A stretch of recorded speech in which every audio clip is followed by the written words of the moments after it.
Mas, se eu perguntasse aqui para algumas pessoas, você que está aqui, pense numa resposta que você me daria. O que é a coisa mais importante na sua vida cristã? O que é a coisa mais importante na sua vida cristã? Talvez você fale assim, ler a Bíblia. Eu não vou dizer nem que está certo ou errado, não. Todas essas coisas que eu vou falar são coisas boas. Ler a Bíblia? Não sei. Você acha que é? Olha, o mais importante na vida cristã é vir ao culto, dia domingo, ou na quinta, sei lá que dia que é. Não sei, você acha que é? Olha, o mais importante na vida cristã é orar. Não sei. A pergunta que eu faço para você é, se eu levasse o microfone até a sua boca aí agora, alguém levasse, o que você me responderia? O que é a coisa mais importante na vida cristã? Alguém quer arriscar daí? Dá um berro daí? Hoje então, hã? Sim, mas a pergunta é, o que é mais importante na vida de ser cristão? Para mim ser cristão, o que é a coisa mais importante? Cultuar a Deus? Levar a palavra? Hã? Obedecer? Intimidade, salvação? Ótimo. Tudo maravilhoso. Nada que vocês falaram está errado. Só tem gente inteligente aqui, está tudo certo. O exemplo, tudo que vocês falaram maravilhoso. Mas se eu resumir tudo que vocês falaram e mais um bocado de coisa que a gente poderia falar, a coisa mais importante na sua vida cristã, guarde isso, é agradar a Deus. Amém? Qualquer coisa que você falou aí, está tudo dentro disso. Se eu estou deixando um exemplo, se eu estou orando, se eu estou cultuando, se eu estou, enfim, cada coisa que vocês falaram, eu estou agradando a Deus. Mas a questão é, eu respondo para alguém na rua, olha, o que é mais importante hoje nesse mundo é você agradar a Deus. Gente, com essa confusão que está acontecendo no país aí, meu Deus, gente, até ministro, até políticos me ligaram, desesperado, angustiado, muita gente sofrendo, com angústia no coração, o que a gente faz? O que a gente faz? Meu querido, eu vou falar para essa pessoa, você que está na internet, o que você tem que fazer? Agrada a Deus. E aí vem outra pergunta em cima dessa, aí que é bom se apertar a pessoa. Tá bom, agrada a Deus. E se você estivesse andando no ônibus, e você falasse com uma pessoa, que esse cara não conhece a Bíblia nem nada, e você está, olha, você precisa agradar a Deus, porque o pastor falou isso domingo na igreja, você precisa agradar a Deus. Aí o cara perguntasse para você assim, e como que eu agrado a Deus? Aí o Bruno ali fala assim, não, olha, deixando o exemplo para o seu filho, não, mas eu sou solteiro. Olha, cultuando, mas eu não sei nem como é cultuar. Como você responderia? São perguntas, não são difíceis, mas você sabe que uma das coisas que eu mais aprendi na minha vida é quando você vai falar com criança. Se você conseguir explicar para uma criança, está ótimo. Se uma criança entender o que você está falando, está ótimo, você conseguiu ter clareza no seu raciocínio, porque para uma criança entender, você precisa ter muita clareza, muita simplicidade para passar aquela mensagem. E aí, queridos, nós precisamos agradar a Deus, e quando a gente agrada a Deus, muito bem, nós vamos viver melhor. E esse ano, é a primeira pregação de 2023, porque ontem quando eu acabei de pregar, falava 4 minutos para a virada do ano, então foi ano passado. Mas a primeira pregação que eu quero falar para vocês esse ano é, aprenda a agradar a Deus. Amém? Eu vou pedir a ajuda do pessoal que está lá no LED lá, eu mandei 2 versículos e uma frase para vocês. Por gentileza, vocês colocam. Ótimo, obrigado. Uma por uma. Então, olha o que Jesus disse: as palavras que eu lhes disse são espírito e vida. A palavra de Deus, o que Jesus fala em nossas vidas, são espírito e vida. Ontem, um dos exemplos que eu falei, foi quando Pedro estava andando sobre as águas, por algum momento ele foi corajoso para andar nas águas, mas depois a coragem acabou e o medo tomou conta da coragem. Aí ele olhou para o vento, começou a afundar. Então eu precisava entender esse espírito de vida que a palavra de Deus traz sobre nossas vidas. Então, meu querido, o que eu quero ministrar a vocês é exatamente a palavra. Não somente vai agradar a Deus, mas vai encher seu coração de fé. Outro versículo aí, por gentileza, Salmo 37. Esse versículo para mim é maravilhoso. Guarde isso no seu coração. Olha o que ele está dizendo: agrada-te do Senhor. É o que a pergunta nossa principal dessa noite? Como agradar a Deus? Eu nem falei, o tema da minha mensagem é como agradar a Deus. E aqui está falando, agrada-te do Senhor e Ele satisfará os desejos do teu coração. E se a gente inverter essa palavra, assim, ó, como, olha para mim um pouquinho aqui, para vocês entenderem, vamos inverter. Eu quero que Deus atenda os desejos do meu coração. Eu orei. O que acontece? Muitas igrejas, muitos pastores aí, convidam a pessoa para ir na igreja, porque o desejo do coração da pessoa será satisfeito. Aquela campanha, recebeu sal, recebeu arroz, recebeu tanta coisa, né? Recebeu feijão, recebeu café jogado na cabeça. Ou seja, você vem que os desejos do seu coração, seus sonhos serão realizados. Muito bem. Aí a gente vem, só que isso aí está pulando a principal parte. Você está pulando, você está querendo um resultado sem saber como faz. Você está querendo tomar o café sem ferver a água, meu amigo. Você está querendo ter receber o salário sem trabalhar para ganhar o seu salário. Quando a gente vai para a parte final desse vestido e esquece a primeira, tudo está errado. Então veja bem, olha, eu tenho desejo no meu coração, todos nós temos, é verdade ou não é? Uma pessoa que não tem nenhum desejo no coração porque morreu. Porque todos nós temos desejo, pode ser diferente do outro, nós temos desejo. Desejo de ver o filho crescer, desejo de viajar, um desejo de se alimentar, um desejo, sei lá, estudar, fazer um curso, tantas coisas. Nós temos desejo. Eu quero que o desejo do meu coração seja respondido. Quantos querem que o desejo do seu coração seja respondido? Diga amém. Pronto. Agora voltamos para início. Nós estamos invertendo o versículo. Eu tenho um desejo e quero que seja realizado. Como? Aí começa. Agrada-te do Senhor e Ele satisfará o desejo do teu. Então, o seu desejo só será realizado quando você é agradado do Senhor. Entendeu? Não tem como o desejo do meu coração ser realizado se eu não me agrado, não faço ser agradável a Deus. É isso que o texto está falando. Eu vou citar duas frases aqui. Acho que uma eu não mandei para vocês não. Uma é de Moody. Moody, queridos, foi um cara que viveu 1800 ele morreu em 1899, quase na virada do século. E esse Moody foi um avivalista, um cara cheio do Espírito. Até hoje, em vários países da Europa, nos Estados Unidos, tem muito instituto bíblico, chama Instituto Moody. Foi um grande avivalista. Esse cara, ele é estudante da Palavra de Deus, e consta, né, na biografia dele, que ele leu a Bíblia, estudando a Bíblia 200 vezes. 200 vezes, de capa a capa. Foi um grande estudante da Bíblia. E olha essa frase de Moody, que legal. A Bíblia não foi dada para aumentar nosso conhecimento, mas para mudar a nossa vida. Olha que lindo. Muita gente pega a Bíblia só para ter conhecimento. Não, ela não foi dada para conhecimento, ela foi dada para mudar a sua vida. A palavra de Deus vai trazer crescimento. Ela é lâmpada para os seus pés, ela é luz para o seu caminho. E quando a gente faz isso, nós crescemos em Deus. Então, veja bem, e eu quero ler uma frase aqui. Todo mundo deve ter visto, sabe quem é Rick Warren? Rick Warren, ele talvez hoje nos Estados Unidos, ou pelo menos até uns anos atrás, eu tenho certeza disso, ele era talvez uma das personalidades mais influentes no Estado americano. Inclusive eu estou falando de ideia de políticos. Esse Rick Warren, ele vendeu, um dos livros dele, foi traduzido em mais de 34 línguas diferentes. Um livro dele que vendeu, chamado A Vida com Propósito, diz que o dinheiro que ele levantou, ele podia comprar uma ilha em qualquer lugar do mundo. Então esse cara é muito rico, muito lido. E o Rick Warren, eu vou colocar aqui entre aspas, aqui a palavra que ele diz. Rick Warren, abre aspas. A palavra de Deus gera a vida, cria a fé, produz mudanças, afugenta o diabo, realiza milagres, cura feridas, edifica o caráter, transforma a circunstância, transmite alegria. Estão lá, olha, pensei que nem tinham lá. Que maravilha.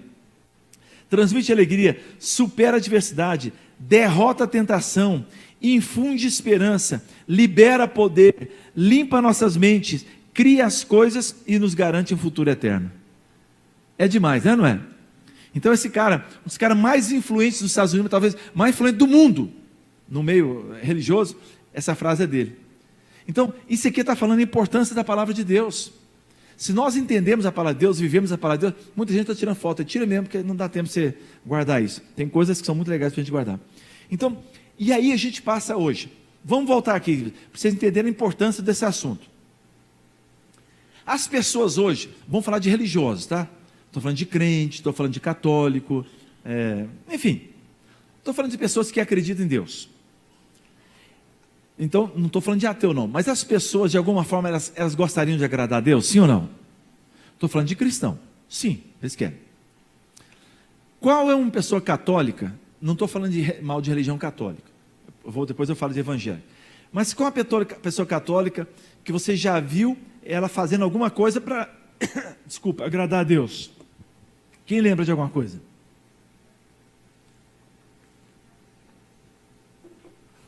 Não entendi? Rezar o terço. Olha, eu vou rezar o terço 90 vezes e eu vou agradar a Deus. O que mais? Benzendo. Vocês sabiam que tem muita gente, todo mundo sabe que é um mosteiro, né? Aquele lugar reservado, o cara fica lá, ele fica lá estudando a Bíblia e nunca mais ele volta para esse mundo normal. Ele sacrifica a vida dele, fica no convento, fica num lugar enclausurado e ele acredita que aquilo vai estar agradando a Deus. Agradando a Deus, se isolando do mundo. Tem gente que dedica a vida para agradar a Deus fazendo isso. Eu tenho um amigo que eu conheci, mora perto da chácara da igreja, ele queria agradar a Deus de qualquer jeito, ele queria que Deus abençoasse ele com a bênção, né?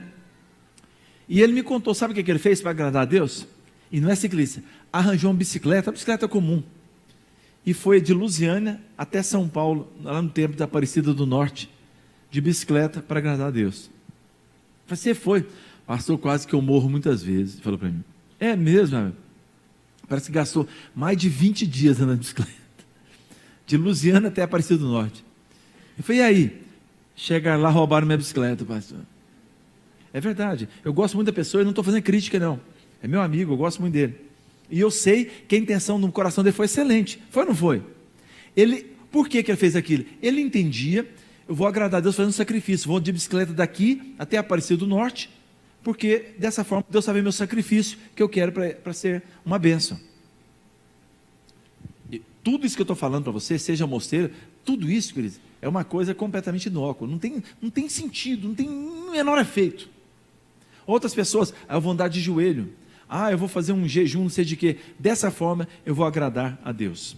Então, se eu falasse para queridos, se você quer agradar a Deus, na minha forma de ver a Bíblia, tem uma só maneira de agradar a Deus, que vai incluir tudo que vocês falaram aí, e nós vamos chegando, vamos desmiuçando até chegar num ponto. Você quer agradar a Deus de uma forma, seja o mais possível semelhante a Cristo. Esse é o propósito. O propósito não é você, eu vou ajudar um velhinho a atravessar a rua, ótimo, que lindo. Mas não é isso o propósito. O propósito é eu semelhar aqui. Jesus ajudaria o velhinho a atravessar a rua? Então, porque eu sou como Cristo, eu vou ajudar aquele velhinho a atravessar a rua. Jesus pegaria a bicicleta e ir daqui a Aparecida para agradar a Deus? O que vocês acham? Não faz sentido uma coisa dessa. Então, veja bem, tem algumas coisas. Jesus subiria a escada, desceria, até ficar sangrando o joelho aí, para agradar a Deus? Não faz sentido. Se você, meu querido e minha querida, estou falando aqui como homem de Deus, como uma pessoa que conhece a palavra de Deus, que estou procurando trazer o melhor para a sua vida. Se você quer agradar a Deus, não existe maneira melhor do que procurar ser igual a Cristo em todas as maneiras. É isso. Quando eu venho à igreja, eu estou agradando a Deus, Jesus foi ao templo, querido, sim ou não? Foi, desde 12 anos ele estava lá no templo, pregava nas sinagogas.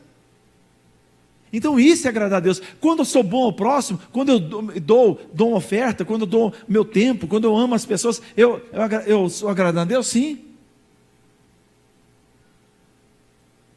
Então, queridos, nós vamos entender que ser semelhante a Cristo, nós podemos agradar a Deus. E aí, nós vamos entrar em algumas maneiras, algumas coisas que a gente pode exemplificar em Cristo. Como é que eu posso agradar a Deus, ser um homem melhor, uma mulher melhor, para que a gente possa viver lá o Salmo 37. Nós lemos lá, quem lembra? Agrada-te do Senhor, todos juntos, vamos lá. Agrada-te do Senhor e Ele satisfará os desejos do teu coração. Então, antes de olhar o desejo, vamos procurar agradar a Deus. Quantos conseguem ter aí? Está bem claro aí? Ótimo. Então tá, eu quero chegar aqui. Aqui faz de conta que é meus desejos. Eu tenho um desejo no meu coração, está aqui. Mas antes, o que eu tenho que fazer? Eu tenho que passar por aqui. Esse é o caminho para chegar lá. E o caminho é agradar a Deus. Se eu agradar a Deus, eu chego aqui. Quantos conseguem entender? Diga aleluia. Muito bem. E eu quero enumerar algumas coisas para mim que são essenciais para quem quer agradar a Deus. E a primeira coisa, eu vou mudar, queridos, que vocês mandarem, é porque eu estou tendo uma nova direção aqui agora. Mas o resto está certo aí, mas isso que eu vou falar não está aí não. Primeira coisa, o número vai ficar diferente. Primeira coisa, que se você agradar a Deus, não tire os seus olhos de Cristo. Não tire os olhos aonde que Deus quer te levar. Não tire os olhos do seu chamado. Não tire os olhos do autor e consumador da nossa fé. Hebreus 12. Olhando firmemente para o autor e consumador da nossa fé. É nessa direção que eu preciso andar se eu quero agradar a Deus. Vou contar uma coisa para você. Eu acho que eu deve ter contado isso alguns anos atrás aqui na igreja, não sei. Se não tinha contado, não tem importância, estou contando agora. Eu contei um dia desse, foi uma outra igreja que eu estava pregando. Muitos anos atrás, eu tenho 63, estou fazendo agora, daqui uns dias, estou falando de 55 anos atrás, mais de meio século. Eu morava no interior de Goiás, 55 anos atrás, e naquela época, não sei quantos aqui já viram isso, naquela época era costume, a pessoa morria, alguém da família, e levava o defunto para casa, põe na sala de visita, e ficava ali o povo, e às vezes a funerária tinha uma plaquinha, tinha uma cruz, põe na porta da casa, que está tendo um velório ali e tal. Quem já viu isso aqui no seu interior? Aí, muita gente velha, está vendo aí? Maravilha. E morrinhos é assim? Até hoje não, hoje não, né? Então, e aí gente, na vizinha da minha casa, morreu um velho, que era um avô do meu amigo, que eu brincava com ele. E aí, queridos, eu gosto muito de contar a história, que eu nunca esqueço disso. Aquelas casas, eram tudo perto da outra, assim, que dividia não estou exagerando não, devia ter, da janela do meu quarto, devia ter 1,5 m, tinha um muro, assim, bem pertinho, e o muro não era tão alto, e de cá, mais 1,5 m, tinha a sala de visita da outra casa vizinha, essa casa perto da outra. E eu dormia numa cama de beliche, no meu quarto, nós éramos 5 irmãos, eu dormia no andar de cima da cama. E naquela noite, eu estou calculando que uns 8 anos, 9 anos, eu era criança. E eu estava deitado na minha cama e morreu o defunto. Só que minha cama ia ficar no segundo andar e dava na sala onde estava o caixão, na casa do vizinho. E eu estava dormindo e eu abri o olho e vi um velho lá deitado no caixão. E eu virava para o outro lado, ficava apavorado, orava. Eu já sabia orar naquela época. Eu orava, Deus tem misericórdia, Pai. E eu ficava preocupado com aquele negócio, com medo, né? Preocupado não, com medo mesmo. Pronto, essa é a expressão. E aí, gente, eu olhava, passava um pouco, eu via aquela conversa, zum, um povo conversando, rezando, sei lá, aquela coisa assim, igual eu estou falando, irmãos, já não é meu quarto, é no muro da nossa casa, é 1,5 m, depois mais 1,5 m, 2 metros, estava assim, ó, como do púlpito aqui, assim, mais ou menos, ó, está o caixão. Então, o que acontece? Estava lá eu olhando na janela e o caixão, e foi me dando angústia, eu nunca tinha tido insônia na minha vida, com 8 anos de idade. Sabe o que eu fiz? Desci da cama, fui lá para o quarto da minha mãe. Falei, mãe, estou com medo. De quê, meu filho? O defunto, mãe. Está lá perto do meu quarto. E minha mãe levantou comigo, foi lá. Falando, para aí, fechou a janela direitinho. Eu lembro até hoje, era uma cortina assim, grossa, tipo esse tecido mexicano, sabe, Alice, assim, colorido, laranjado, assim, eu lembro certinho. Era uma gola, uma cortina grossa, assim, tipo uma manta, sei lá. Eu lembro certinho, minha mãe foi lá e fechou aquela janela, pôs a cortina e fechou. Uau! Resolveu o problema. O defunto desapareceu. Bastou minha mãe chegar lá e fechar a cortina, os meus olhos pararam de olhar onde que eu não deveria, onde trazia medo. Existem coisas que nós concentramos a nossa energia, o nosso tempo, naquilo que não vai trazer edificação em nossas vidas. Por isso que em Hebreus 12, fixando os nossos olhos no autor e consumador da nossa fé. Sabe o que aconteceu? O defunto sumiu. Tecnicamente ele estava lá, mas eu não via mais, meu quarto ficou escuro, ficou fechadinho, acabou, dormi o resto da noite. E eu descobri que pequenos gestos podem mudar uma visão errada que eu estou tendo. Nessa noite Deus está te chamando para você tirar os olhos daquilo que traz medo, traz angústia, e olhar para o autor e consumador. É como Pedro olha para mim, e Pedro estava andando, quando Pedro olhou para as águas, olhou para o vento, o mar, e o Pedro começou a se afundar. Nessa noite, nesse início de ano, a primeira coisa que Deus está falando para você, se você quer me agradar, olhe para mim, tire os seus olhos daquilo que está trazendo medo no seu coração. Amém? A segunda coisa, pessoal, agora vamos colocar na ordem de vocês. Já arrumaram lá, esse povo é craque demais. Segundo, mude a sua maneira de agir. Ou seja, eu só posso ser semelhante a Cristo se eu mudar a minha maneira de agir. É como Paulo diz em Efésios 4, 22 a 24. Abandonando a nossa antiga maneira de agir, a nossa maneira de ser, a maneira antiga de viver. Porque todo homem tem a sua maneira corrompida de viver. E se você quer ser semelhante a Cristo, você tem que mudar a sua maneira de agir.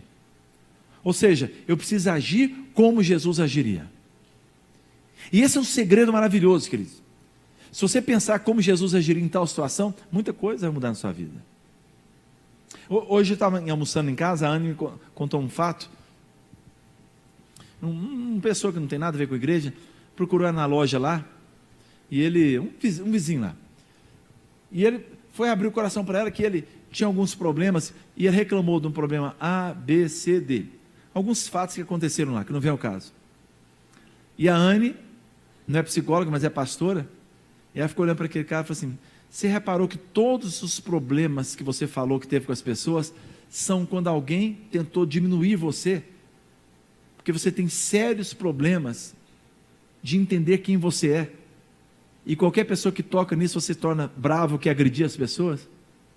Aí parou, ficou pensando para ela: eu já estou procurando um psicólogo para isso. A nossa maneira de agir, queridos, não pode ser segundo as nossas dores, mas tem que ser como Cristo agiu. Eu tenho que tratar o Kiko, está aqui na minha frente, como Cristo trataria o Kiko. Eu tenho que tratar minha esposa, embora Jesus não fosse casado, mas como Jesus trataria se assim ele fosse. Então, o valor é: eu quero agradar a Deus, eu tenho que ser semelhante a Cristo. Como? Onde estão meus olhos? Segundo, como eu vou agir? Terceiro, mudando sempre a minha maneira de pensar.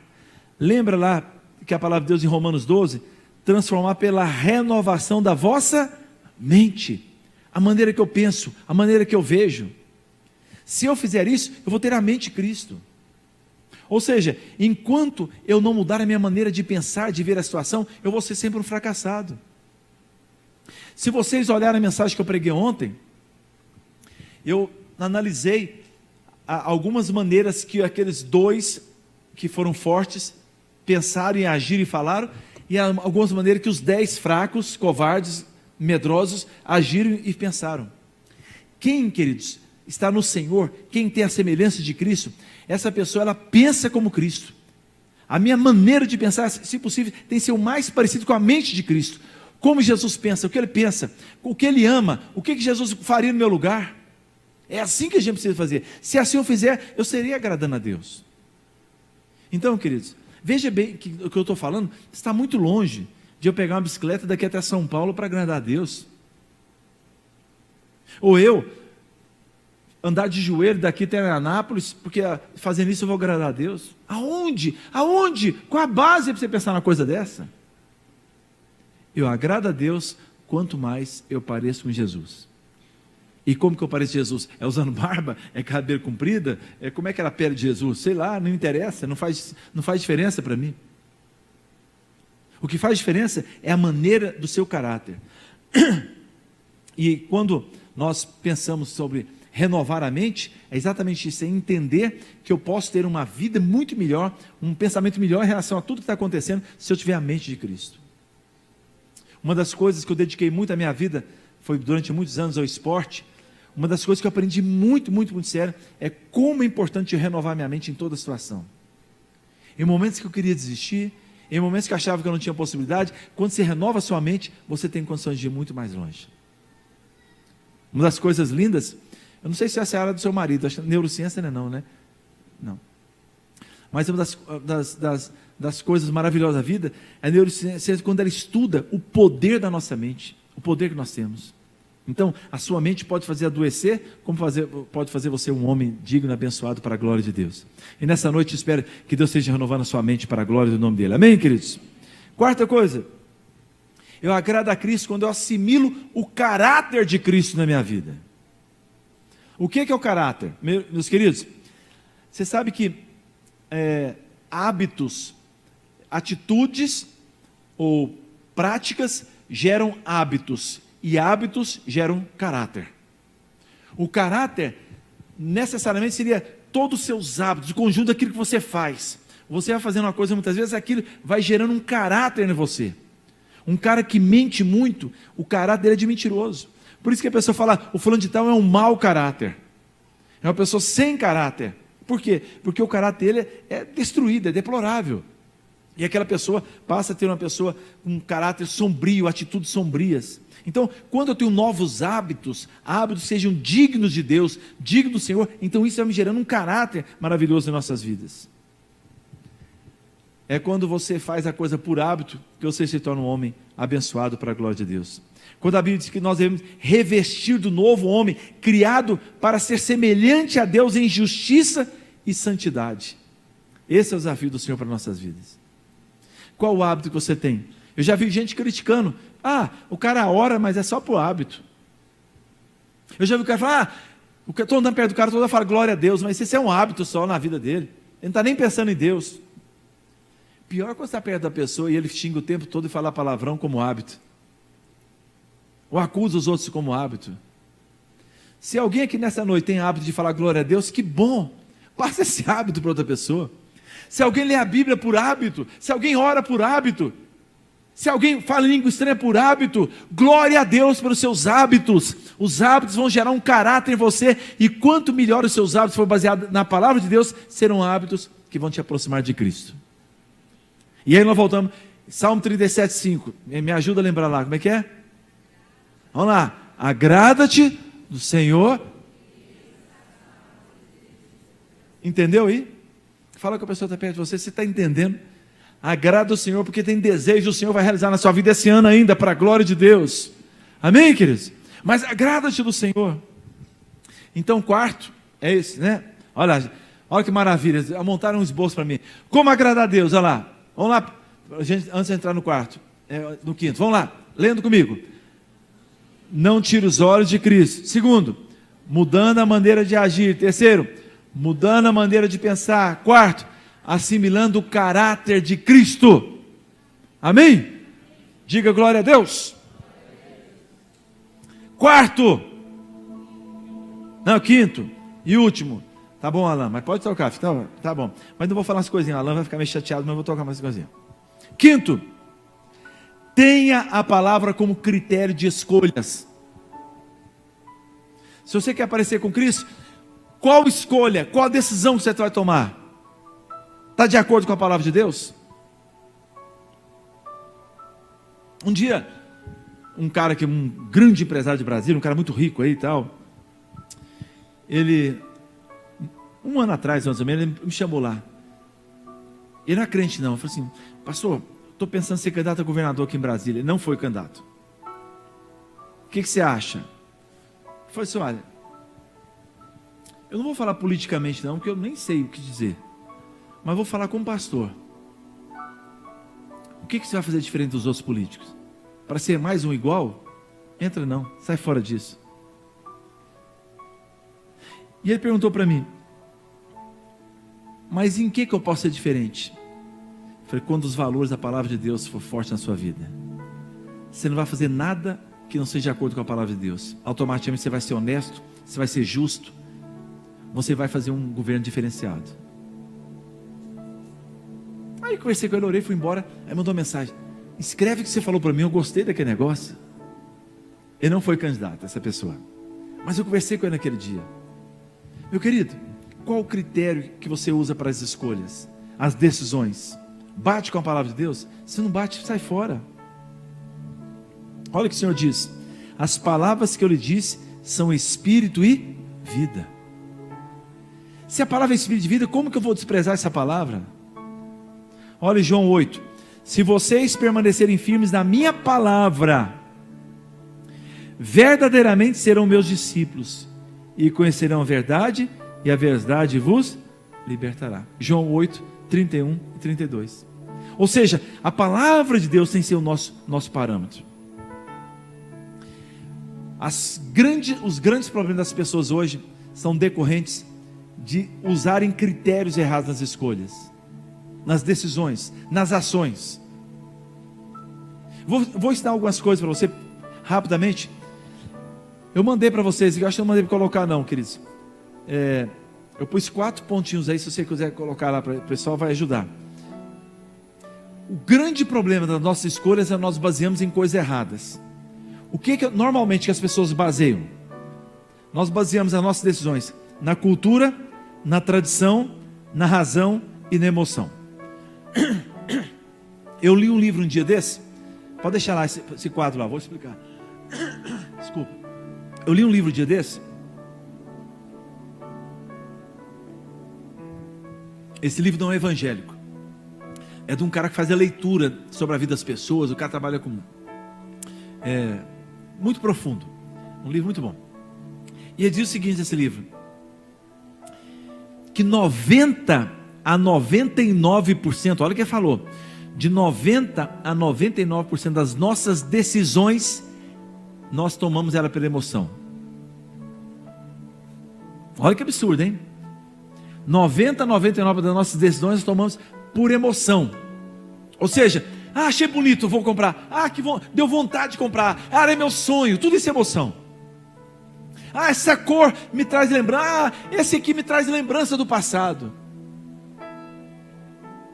Quando eu era jovem, na década de 70, o carro mais lindo que eu já vi, olha, queridos, naquela época não tinha carro importado, é muito difícil. Eu ficava encantado, era o Puma. O Puma era lindo. Eu nunca andei num Puma, nunca andei, mas achava a coisa mais linda do mundo. Que carrinho bonitinho, motor 1.6, mesmo motor de Brasília, alta tecnologia, giclê, platinado. Só os homens estão entendendo aí, os mais velhos principalmente. Passaram, isso foi na década de 70, passaram uns 44 anos depois, eu tive a oportunidade de comprar um Puma. Ou seja, ano passado atrasado, sei lá, uns 4 anos atrás aí. 40 anos depois, o Puma daquela época, viu? Tinha 40 anos de uso. E eu comprei um Puma. Eu falei assim, nossa, o meu sonho da minha vida é ter um Puma. E eu arranjei um Puma, fui buscar esse Puma lá em São Paulo, gente, de caminhão, porque o Puma não aguentava vir andando não. E o Puma chegou aqui. E eu comecei a gastar com o Puma. E comecei a inventar peças do Puma. E mandava todo dia para arrumar uma coisa no Puma. E aí eu pegava e fazia, agora hoje eu vou sair para passear no Puma. E o Puma não pegava. O pessoal, não, mas tem um clube do Puma. Eles vão fazer uma viagem para não sei aonde e tal. Eu só levei meu Puma no clube do Puma para arrumar o que tinha estragado. Enfim. Descobri que era um sonho que eu comprei por uma emoção, porque eu lembrei de 40 anos atrás que achava um carro lindo. Vendi o Puma. E se alguém tem um Puma, não adianta me oferecer que eu não quero comprar outro Puma, porque as nossas decisões são muito baseadas nas emoções. Aí quem é o mais racional, depois que emociona por aquilo, aí ele vai tentar justificar, arranjar alguma base para ele justificar aquela decisão. Não precisa ser um Puma, pode ser qualquer outra coisa. Você vai justificar sobre aquilo. Então, lá está escrito lá, né? A gente já até colocou tudo lá. Nossos critérios, a cultura, é tipo assim, todo mundo faz isso aqui no Brasil, por que eu não faço? Não, mas no Brasil é cultura nossa. Ei, esquece cultura. Nós precisamos ter a cultura do céu. Esquece, no Brasil todo mundo faz isso. Não, pastor, mas aqui no Brasil é diferente, todo mundo mente, todo mundo rouba, é da cultura. Esquece. Essa decisão está errada, não está na vontade de Deus. Segunda, tradição. Não, porque eu sempre... Por que você fez isso? Porque eu sempre fiz isso. A minha família sempre fez isso. O meu pai fez isso, meu avô fazia isso. Então eu também fiz. Outro critério completamente errado. Eu estou falando, as pessoas têm problema com as escolhas. Outra questão, pela razão. Por que você fez isso? Não, parecia lógico. Eu fiz as contas e eu achava que era bom. Ou pela emoção, a última coisa, parecia uma coisa certa, já falei um pouquinho sobre emoção. Queridos, deixa eu dizer uma coisa para você. Se você quer ter escolha correta, vai pela palavra de Deus. Quer dizer, vamos pensar aqui num cara aqui, ele está gostando. Deixa eu ver uma coisa aqui. Deixa eu ver uma coisa errada aqui que a gente pode pensar aqui. Vamos pensar. Flamengo? Não, mas é uma coisa não tão errada. Vamos pensar.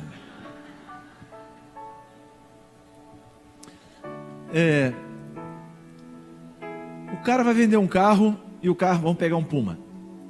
O cara vai vender o carro e o carro tá coisa estragada. O cara tapeia o cara ali e vai vender. E o cara chega e fala, tá novinho. Mas o carro tá bom, maravilha. Tá só com uma arame amarrando para cair a roda. Meu Puma não estava assim não, estou imaginando, tá? E aí, o cara vende o carro. Esse cara, aí um amigo dele, mas você está enganando o cara. Ah, bicho, todo mundo faz isso, cara. Uma vez eu comprei um carro, o cara vendeu o carro desse jeito. Problema do cara. Esse é um critério correto, queridos? Olha o que o cara está falando aqui. É a cultura, todo mundo faz isso.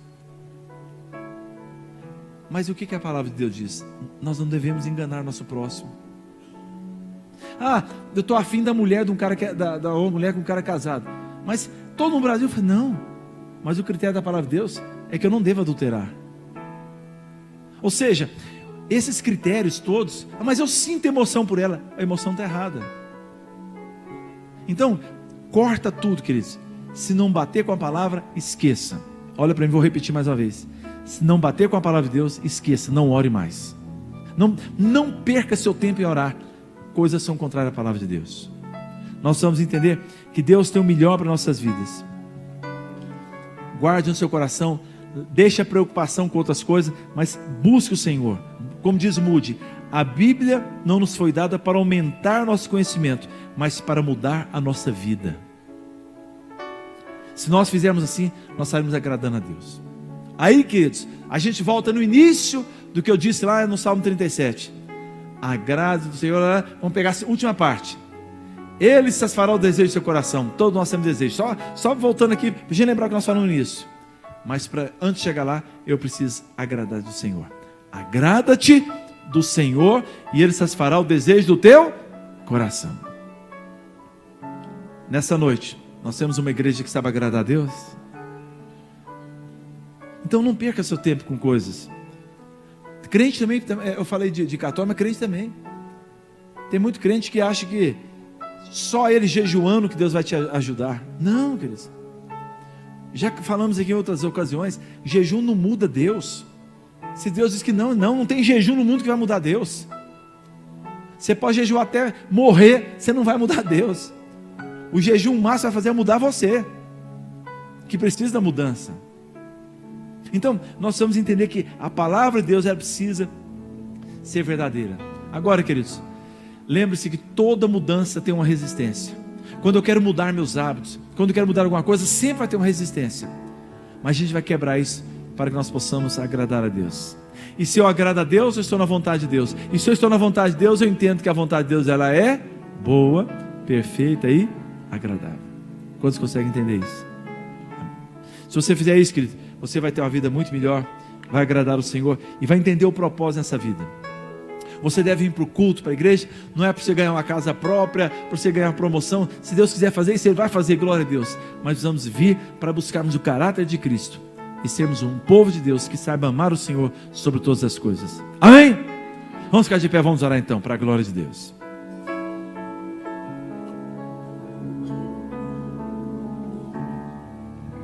Glória a Deus, aleluia.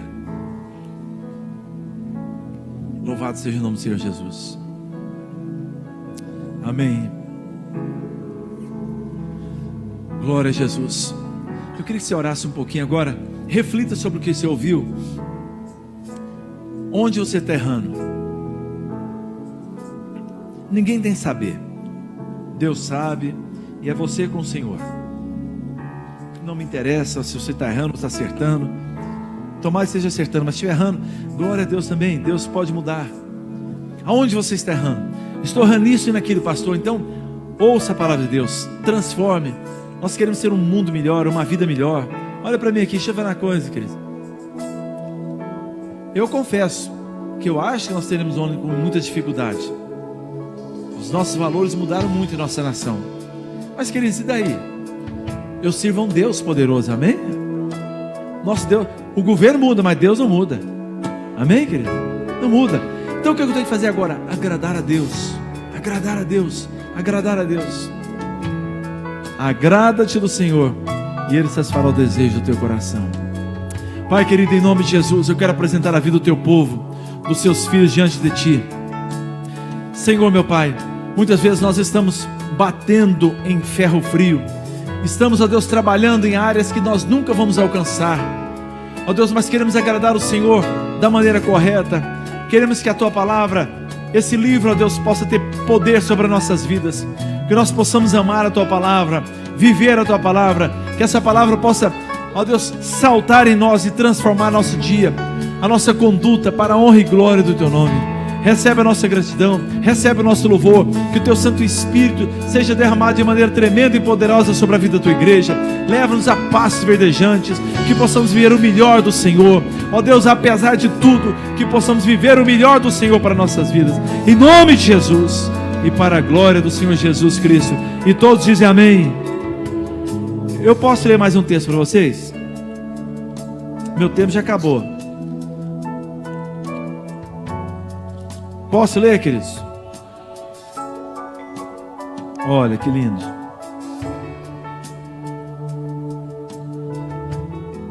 Isaías 41, 13. Pessoal, lá não tem, a não ser que pegaram o meu texto de ontem, que eu coloquei esse texto aí. Isaías 41, 13 em diante. Olha que texto. Esse texto é para você. Esse menino tem tudo ali em cima, hein, rapaz? Olha que maravilha. Que maravilha, hein? Do 13 ao...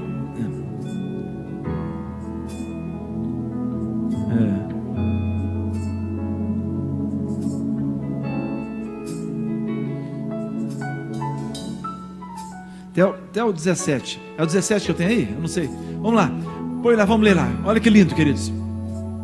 Pois eu sou o Senhor, o seu Deus, que o segura pela mão direita. Ele diz: não tema, eu o ajudarei. Quantos dizem amém? Põe a mão no ombro da pessoa que está perto de você e fala: não vai temer, está entendendo? Deus vai te ajudar. Glória a Deus. Pode passar. Passa a 14. Não tenha medo.